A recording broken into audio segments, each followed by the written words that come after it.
Hey everyone, what's going on? It's Measloid, right? And welcome back to another episode of the Let's Play series. And today we are going to be working in this fantastic place here, which I'm not going to show you too much of just yet, but I will explain it later, if I can jump over this real quick. So yeah, welcome back. It hasn't been that long actually since I think I posted a video / recorded one. But it still feels like a really long time because I went for a very long time without recording any videos. I didn't record for like 2 weeks or so until about a week ago when I recorded episode, I think it's 9 of Let's Play? Yeah, episode 9. And that one actually I recorded it like about a week ago, but I only just uploaded it yesterday from this, so it was on Monday I uploaded it, and that was purely because I was having some issues with uploading because I was under the impression that things weren't rendering correctly from Adobe Premiere, which is my editing software that I use. But it all worked out in the end. I got it all fixed, and so they're uploading just fine now, which is pretty nice. So yeah.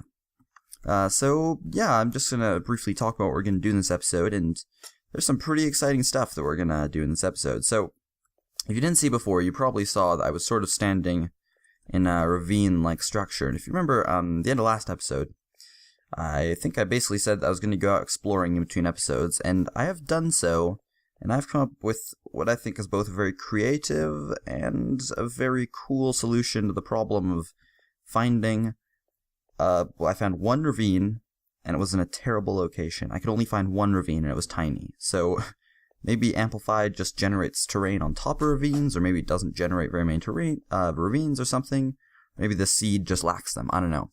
But I couldn't find like any ravines, so I thought to myself, hey, I'll just, fix that, right? Like, why bother go without ravines? So yeah, I basically made a ravine myself, and I'll show you guys in just a minute.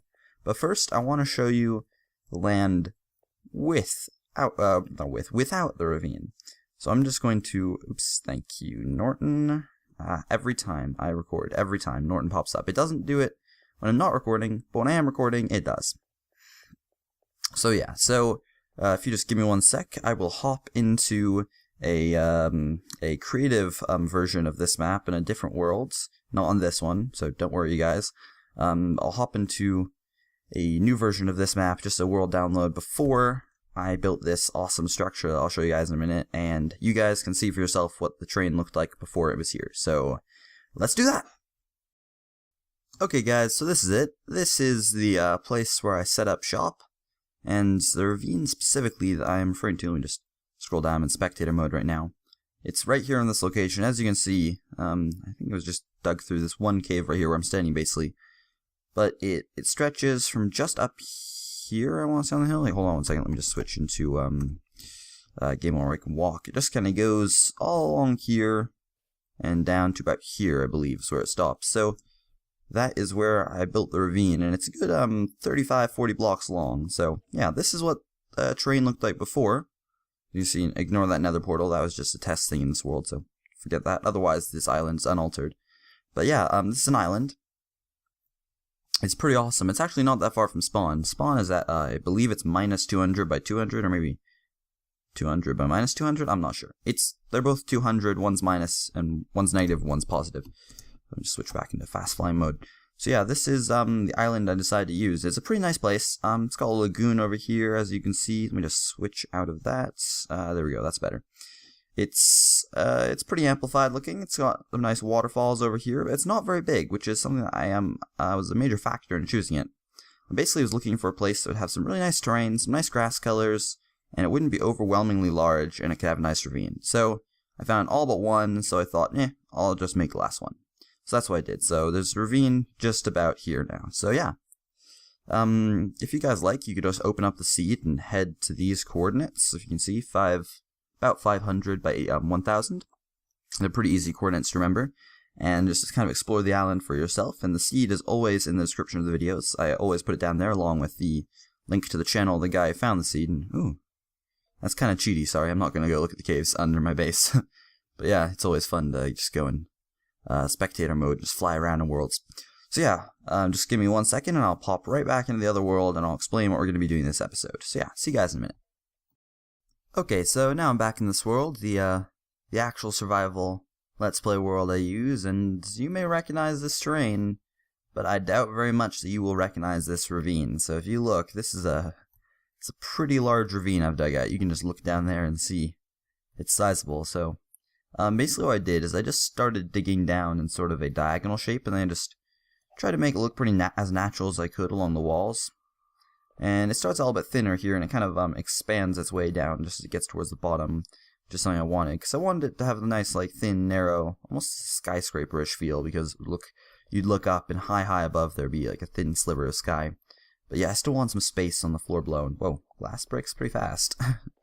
So yeah, then what I did basically is I just tossed some glass down, and this glass, it's only connected at the corners, and it doesn't overlap at all. It's just right there along those little corner strips is where it's connected, and the whole thing is paved over in glass. And there's just a little area right there that's unlit, because I noticed a lot of ravines have that, where they just have a little area right there. So yeah, this is what the ravine looks like, more or less. Let me just see if I can grab a higher up view of this. Where would be the best place to go for that? Let's sort of hop around from tree to tree. Try to jump up high. I don't know if I can get to a very good location. This is okay, I guess. So yeah, you can see, and ignore the beacon. That's just temporary for mining purposes. So we just hop into F1. So yeah, it's a large ravine. That kind of right there. Can't see where I'm punching. That's kind of where it reaches its peak width. So yeah, it's quite big, and I like it very much. It looks fairly natural, I think. I'll show you another view from out. Again, Norton, go away. I'll show you another view from just inside, and why has that happened?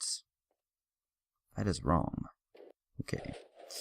That is very wrong. I don't know why that minecart popped out of the elevator. Okay, I'll show you that in a minute, but yeah, you can just see if I can coast along. And I did the floor already, so yeah, that's already done. It was just bugging me that it was stone floor. I was going to do it in this episode, but I sort of jumped the gun a little bit and did it already. So yeah, let's head down next, which kind of involves the other thing I was just over there with the minecart I was showing you. So I'll put a link to a couple of tutorials in the description. One is Willy Creeper's minecart elevator, and two is Isuma's design for this flush piston trapdoor, which he sets on. And then he has another video where he shows you how to combine it with the minecart elevator, because he uses this in his Hermitcraft Let's Play. You'll see he has this elevator, and it's just so awesome. I've been looking at it in every episode and thinking, man, I want that in my world. And I finally have it, because as you can see, this thing just works like a charm. It's block update powered, so you just hop on that string and you fall right down, and it works with or without minecart, so I'll demonstrate without. Watch this, look at that.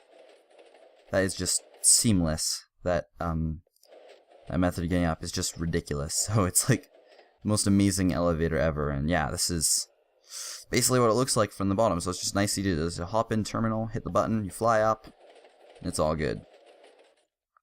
I'm going to hop back down. Okay.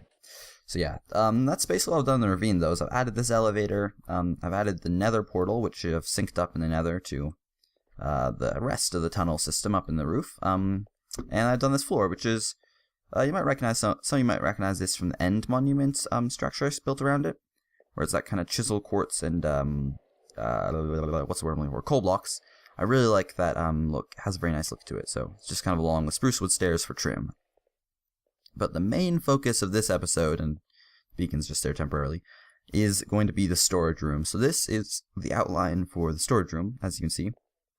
And I haven't done all the math on this yet, but basically what we have is each one of these structures will hold 36 double chests, and there's going to be at least 8 of them, but there might be more, because what I might do is extend these further out this way. I don't know yet. So there's going to be at least hold on 1 second. I cannot do quick math in my head. I could do cut, but it doesn't matter. Yeah, you can do the math. It's 8 times 36 now, and it will have more.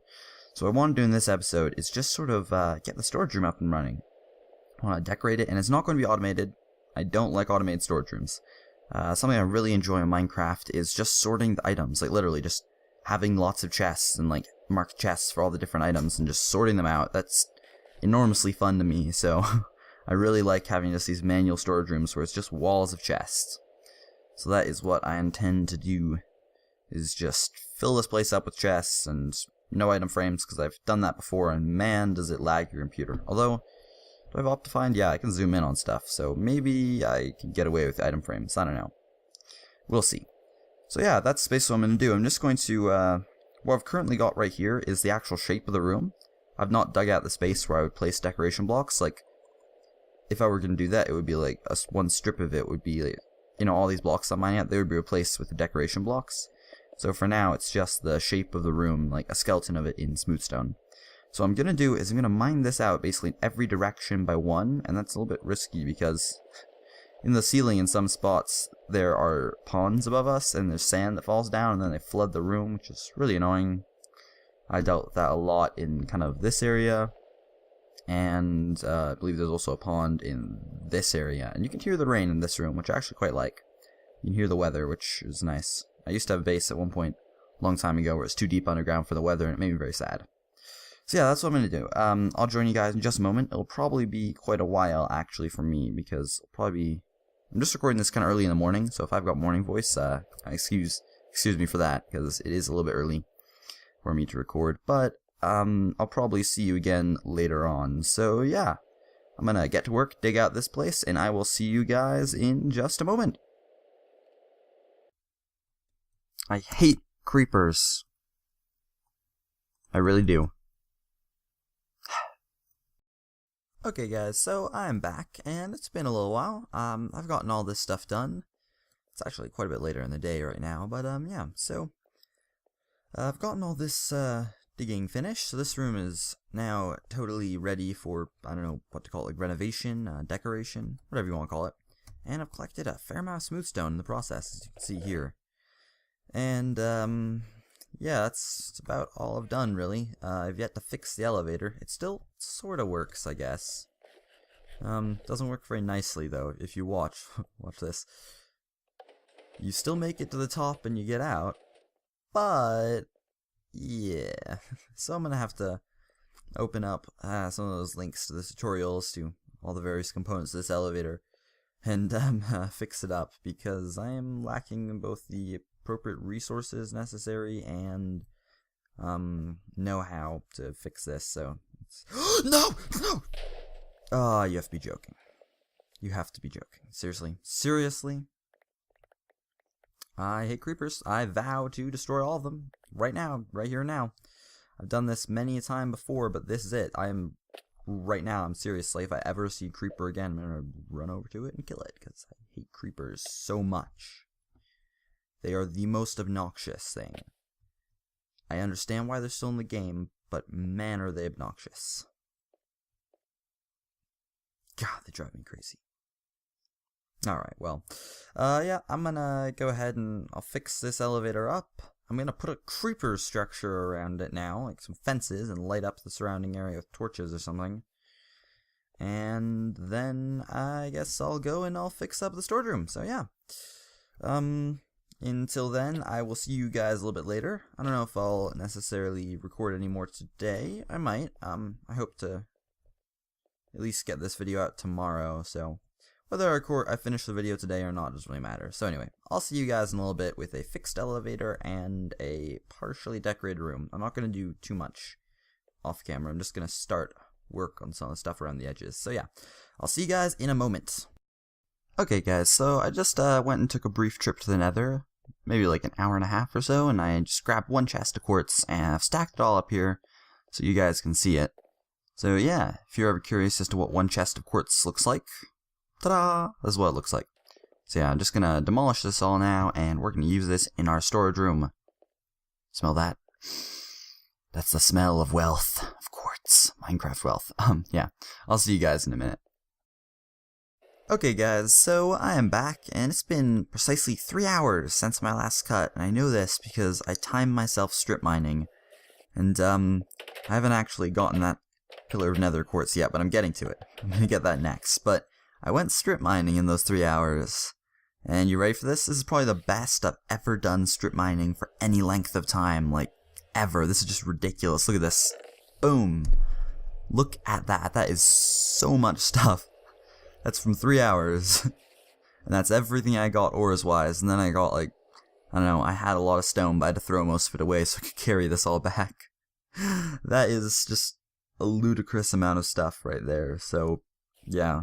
It's like a chest plus, what's it, 4 stacks? 4 stacks? Yeah. Yeah, 4 stacks of stuff. So, it's a whole lot of stuff right there that I got, and that's going to help me out quite a bit. So that's like a stack of iron blocks. Just from strip mining. And I counted it out, and my strip mine was 1,500, well, it was 1,507 blocks long. It took me 3 hours, and I explored a couple caves and lots of lava and stuff. And I didn't have water for most of the time because I lost it, so that slowed me down quite a bit. But yeah, if you ever feel like you need this much stuff, just head underground for 3 hours. Oh, and I didn't turn all these into blocks. Oops. So I just want to, like, compare this to the amount of stuff I currently have in this chest. So if you look at this, like, these are the ores I currently have. Like, it is, obviously it's not actually doubled, but it looks like maybe 2/3 doubled, like, if that makes any sense. Like, 2/3 of what I have in this chest I probably just got now. I might count it up and do the math, but I really don't care quite that much, so yeah. And I've used up a lot of coal recently as building blocks, that's why I have less of that, but yeah. So, yeah, I'm just gonna go and mine all that quartz now, and in the next cut, I will rejoin you guys for work on the storage room. So yeah, see you guys in a little bit. Okay guys, so I am back, and it's been a couple days since last cut. Actually, I didn't really get around to what I wanted to do quite as fast as I wanted to, but I have finished the decoration of the storage room, as you can see. I think you guys saw this before, just kind of this, like, ravine-looking cavey entrance, and I decided to sort of transition it as best I could. I just had a little line here, kind of a curved line of the ceiling right here, and just kind of transitioned it with stone bricks and smooth stone, which I think looks quite good, because they've got these little hard lines here, which kind of define them, and that just sort of drifts away into this quartz here. So yeah, if you remember that big old tower of quartz, that's what that tower of quartz was for, or this is what that tower of quartz was for. Alright, this whole thing here, and obviously the floor here. This might be temporary. I think I might change that. But yeah, this is more or less how the storage room will look when it's done. You know, it's basically done. I've got these sort of pillars of spruce leaves with sea lanterns, and my banner. I love this banner. I made this banner. It's really nice. It's got like the golden apple Mojang logo with a oxydaisy, I think is what it's called. And then it's got kind of a yellow ombre with a light blue ombre on top of it, which is pretty awesome. And I'm almost dead as well because I'm out of food. I don't have any food here, so I'm probably going to die of hunger in a minute. But yeah, this is basically the dynamic I went for. If I just do a silk touch? Yeah, I got silk touch. I just plastered a bunch of redstone torches back here and stuck down a lot of lamps because I thought that would look really good, and I'm willing to go expensive on a storage room like this because it's going to be my storage room, right? So yeah, and then I have some things here. I'm not exactly sure what these are. They're just sort of like miscellaneous, like, pretty things. Like, I don't know how to explain them. They're just random patterns in this, and I actually used up every single dark prismarine block I have for this. I even had to break the ones in my old base, but I've just got note blocks behind you here, as you can see. Some nice note blocks and more sea lanterns just sort of hidden around for lighting. And oh, in the ceiling I've got these little upside down stairs facing down against the sea lanterns to get that kind of nice little cross shape on them. And hold on one second. Norton, once again. Yeah, so just sort of got a red pattern here, a green pattern there. These ones are going to be different things. So one of these might go to like an enchanting room. One might go to like an auto furnace or like a potion something. You know, like these will be doors to other places is basically what I'm getting at. So yeah, and then more chests here. And we've got right here, got a blue pattern and a yellow pattern. And that's basically the storage room, right? Got a little coal along here and got crafting tables here. And it's a little bit dark over here, but that's okay. I don't mind it being just a tad dark. It's alright. It kind of highlights the quartz and then lowlights the path, which is nice.